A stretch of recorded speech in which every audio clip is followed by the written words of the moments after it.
भौतिक तथा मानसिक दण्डलाई निरुत्साहित गर्दै विद्यार्थीको शारीरिक, मानसिक तथा संवेगात्मक विकासमा सधैँ ध्यान दिँदै आएको छ। I was completely mesmerized by the warm atmosphere of Gyan Niketan.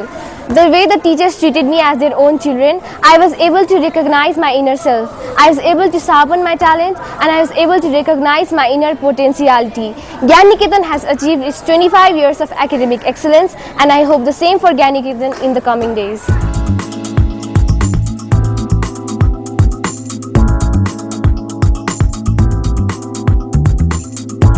विद्यालयले अतिरिक्त क्रियाकलाप अन्तर्गत प्रत्येक वर्ष उपत्यका व्यापी ज्ञान निकेतन कप खेलकुद प्रतियोगिताको आयोजना गर्दै आएको छ।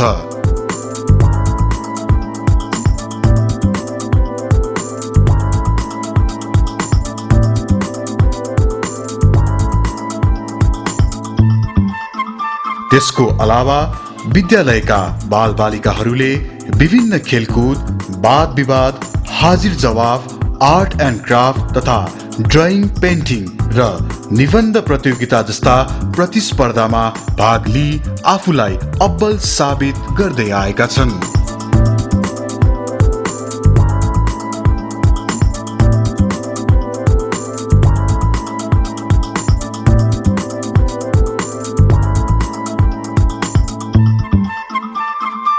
Emphasizing on academic aspects is not only the main target of Gyan Niketan, but extracurricular activities is also the main process through which we can learn. विद्यालयले बालबालिकाहरू सामाजिक कामप्रति उत्तरदायी हुन भनेर junior red cross circle, scout जस्ता संगठनहरू निर्माण गरेको छ।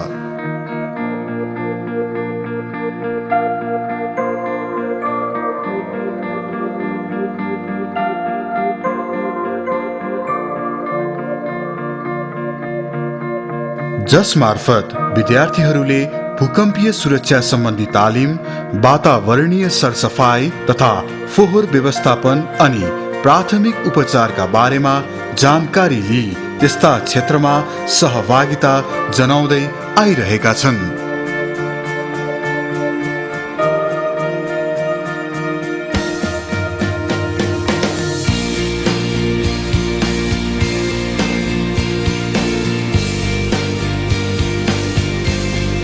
त्यसको अलावा विद्यालयमा readers club, English speaking circle आदि गठन गरिएको छ, जस मार्फत विद्यार्थीहरूले बहस, छलफल, सेमिनार तथा अन्तर्क्रियात्मक कार्यक्रममा सहभागी हुँदै आएका छन्।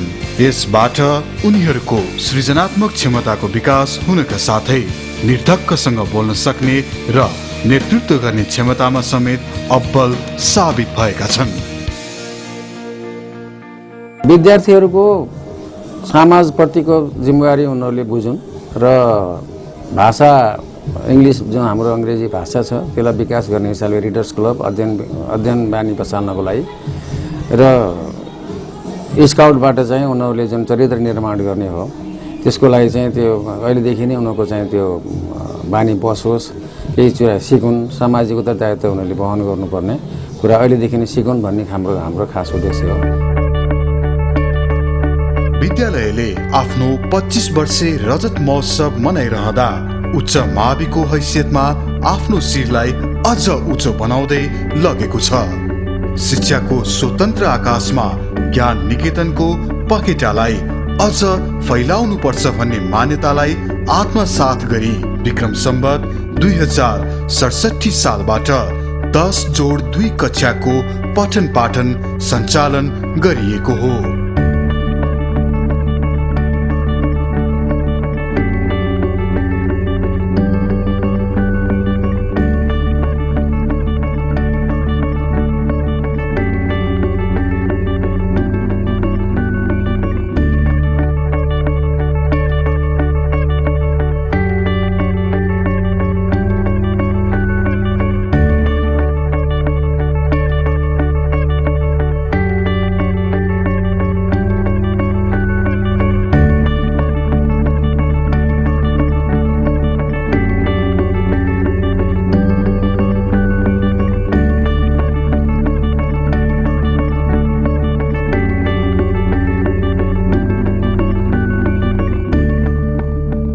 ढिलो चाँडो सरकारको नीति अनुसार +2 सञ्चालन गर्नुपर्ने नै छ, किन 8-12 को नीति गभर्मेन्टले अपनाएको छ।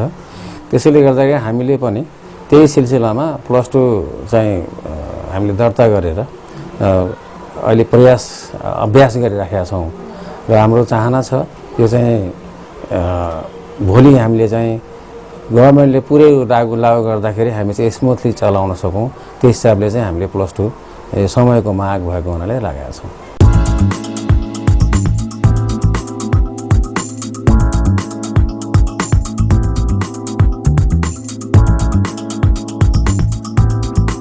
विज्ञान तथा व्यवस्थापन संकायमा मात्र पढाइ हुने यस उच्च माविप्रति विद्यार्थी, अभिभावक तथा सर्वसाधारण मात्र नभएर कूटनीतिक व्यक्तित्वहरू समेत प्रभावित भएका छन्। यस विद्यालयबाट उत्तीर्ण भएर गएका विद्यार्थीहरूले देश विदेशका विख्यात विश्वविद्यालयहरूमा समेत छात्रवृत्तिमा नाम निकाल्न सफल भएका छन्।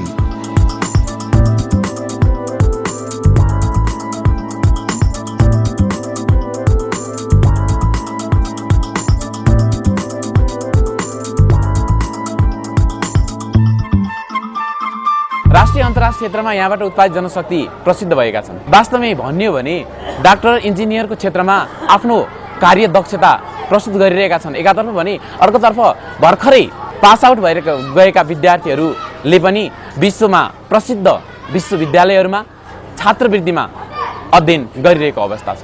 किताबी ज्ञान मात्रै नभएर व्यावहारिक ज्ञान पनि सँगसँगै सिक्दै जाउन् भन्ने उद्देश्यले हामीले यसलाई चाहिँ बढी विद्यार्थीमुखी व्यावहारिक किसिमले चाहिँ गराउने प्रयास गरेका छौँ, जसबाट भोलि उनीहरूले समाजमा जुन उत्तरदायित्व वहन गर्नुपर्ने हो त्यसमा उनीहरू चाहिँ सफल हुन् र निर्धक्कसँग काम गर्नु सक्छ। हाम्रो ठुलो महत्त्वाकांक्षा छैन, यही भएको स्कुललाई चाहिँ राम्रोसँग सञ्चालन गर्ने एउटा मोडल रूपमा चाहिँ विकास गर्ने हाम्रो योजना छ। भोलि समयले के भन्छ त्यही अनुसार चाहिँ गार्जियनको डिमान्ड पनि हुनु पर्यो, त्यस अनुसार चाहिँ हामीले भविष्यको लागि चाहिँ यसलाई त्यही रूपमा अगाडि बढाउने हाम्रो विचार छ। निजी क्षेत्रबाट देशको दक्ष जनशक्ति उत्पादन गर्न जस्तो भूमिका खेल्नु पर्थ्यो त्यो भूमिका ज्ञान निकेतनले निरन्तर निभाइरहेको छ। ज्ञान निकेतन उच्च माविले शिक्षाको स्तरलाई माथि उठाउन व्यवहारिक ज्ञानलाई जोड दिने नीति अवलम्बन गरिरहेको छ।